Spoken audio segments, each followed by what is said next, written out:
Mais Mehdi Benatia, je suis sûr de sa compétence football.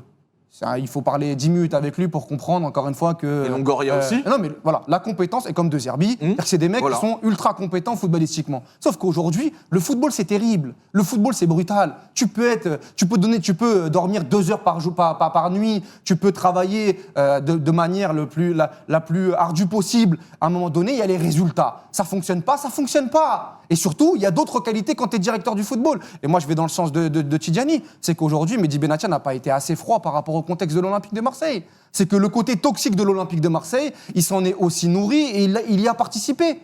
Malheureusement, et c'est comme ça, c'est qu'à un moment donné, tu te prends tout l'écosystème, les médias, les réseaux sociaux, les joueurs, les entourages, les divas, etc. Il y a un moment, tu peux pas tout contrôler. Il a voulu faire de l'Olympique de Marseille la Juventus. Mais même la Juventus, même la Juventus en 2026 n'est plus la Juventus.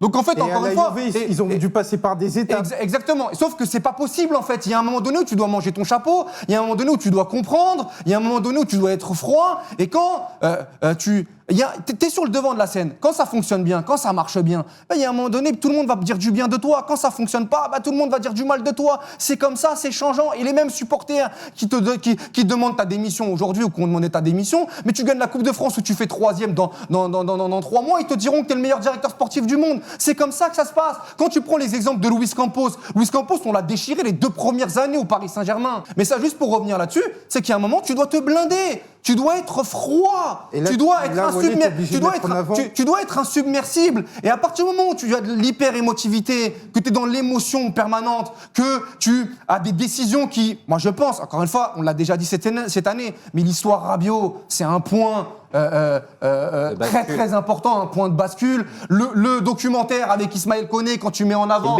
Roberto De Zerbi, etc. Il y a eu des... Avec le recul, le doc, c'est une vraie bêtise. Il y a eu des erreurs. Moi, je préfère ces gens qui sont dans l'exigence, dans la surexigence. Mais il y a un moment où le football, c'est comme ça. C'est une réalité. C'est les joueurs qui décident.